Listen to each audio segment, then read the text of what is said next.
जय माता दी दोस्तों, आज के इस वीडियो में आप सुनने जा रहे हैं पाप मोचनी एकादशी के व्रत कथा को। दोस्तों, आपको बता दें कि हर साल चैत्र मास के कृष्ण पक्ष की एकादशी को पाप मोचनी एकादशी का व्रत रखा जाता है और शास्त्रों में पाप मोचनी एकादशी को बहुत ही खास माना जाता है। मान्यताओं के अनुसार पाप मोचनी एकादशी पर जो भी मनुष्य सच्चे हृदय से भगवान विष्णु की विधि विधान से पूजा करता है और एकादशी के व्रत को रखकर सभी नियमों का पालन करता है, उस व्यक्ति के सभी पापों से उसे मुक्ति प्राप्त होती है। साथ ही श्री हरि विष्णु की कृपा उस मनुष्य पर सदा ही बनी रहती है। दोस्तों, शास्त्रों में वर्णित है कि पाप मोचनी एकादशी के व्रत का पालन करने वाले व्यक्ति को गायों के दान से भी ज्यादा पुण्य की प्राप्ति होती है। दोस्तों, पाप मोचनी एकादशी के दिन भगवान विष्णु की विधिवत पूजन करने के बाद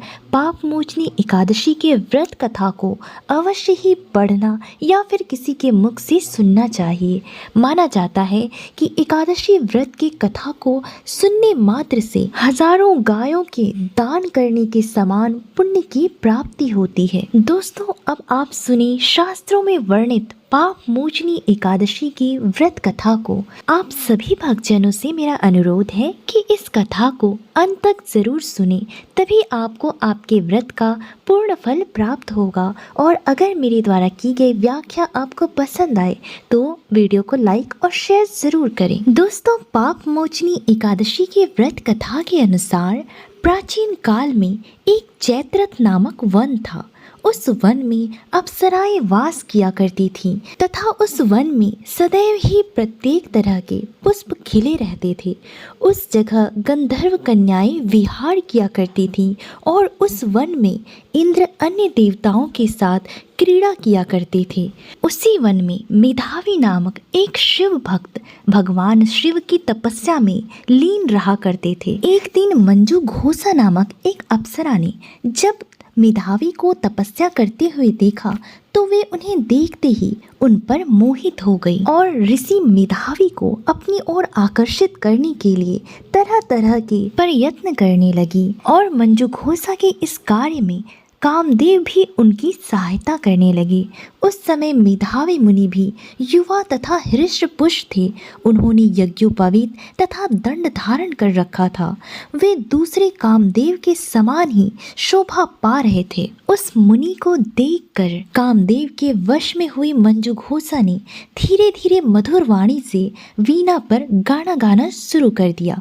मेधावी मुनि मंजू घोषा के मधुर गाने पर तथा उसके सौंदर्य पर मोहित हो गए और वह अप्सरा उस मुनि को कामदेव से पीड़ित जानकर उनका आलिंगन करने लगी।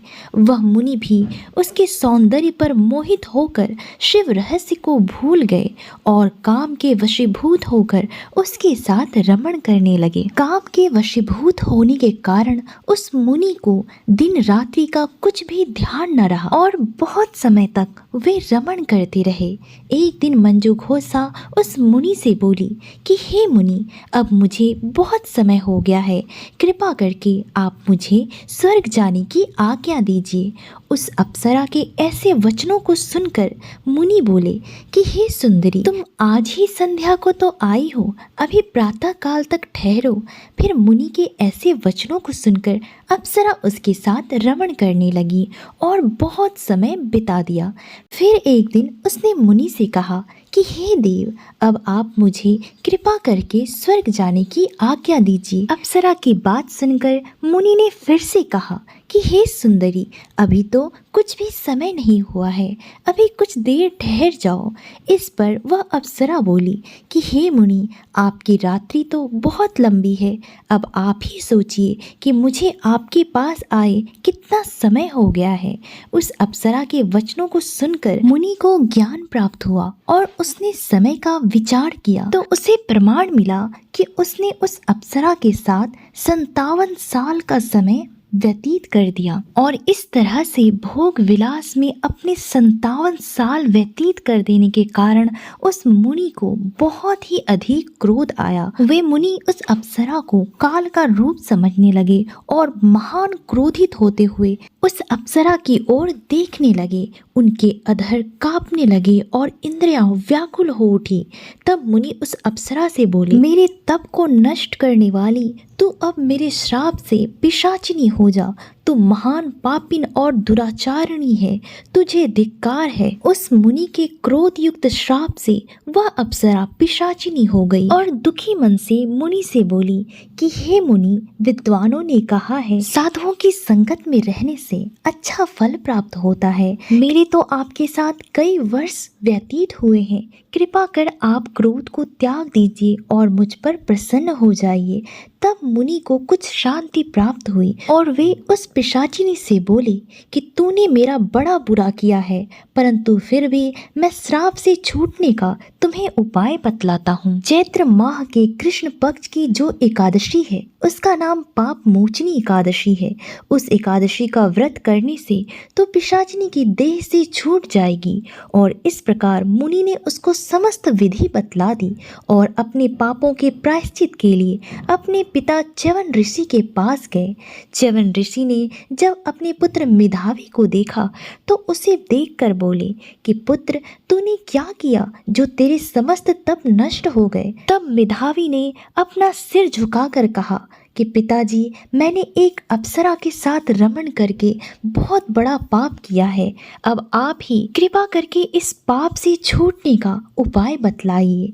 तब च्यवन ऋषि बोले कि हे पुत्र, तुम चैत्र मास के कृष्ण पक्ष की पाप मोचनी नाम की एकादशी का व्रत करो। इस व्रत को विधि पूर्वक करने से तुम्हारे समस्त पाप नष्ट हो जाएंगे। अपने पिता के वचनों को सुनकर मेधावी ऋषि ने पाप मोचनी एकादशी का विधि पूर्वक उपवास किया। उसके प्रभाव से उनके समस्त पाप नष्ट हो गए। मंजुघोषा अप्सरा भी पाप मोचनी एकादशी का व्रत करने से पिशाचिनी की देह से छूट गई और सुंदर रूप धारण करके स्वर्गलोक को चली गई। शास्त्रों में बताया गया है कि पाप मोचनी एकादशी के प्रभाव से सब पाप नष्ट हो जाते हैं एवं इस एकादशी की कथा के श्रवण मात्र से ही 1000 गौदान करने का फल प्राप्त होता है। माना जाता है कि पाप मोचनी एकादशी का विधि पूर्वक व्रत करने से मनुष्य सभी पापों से मुक्त होकर अंत में स्वर्ग लोक को जाता है।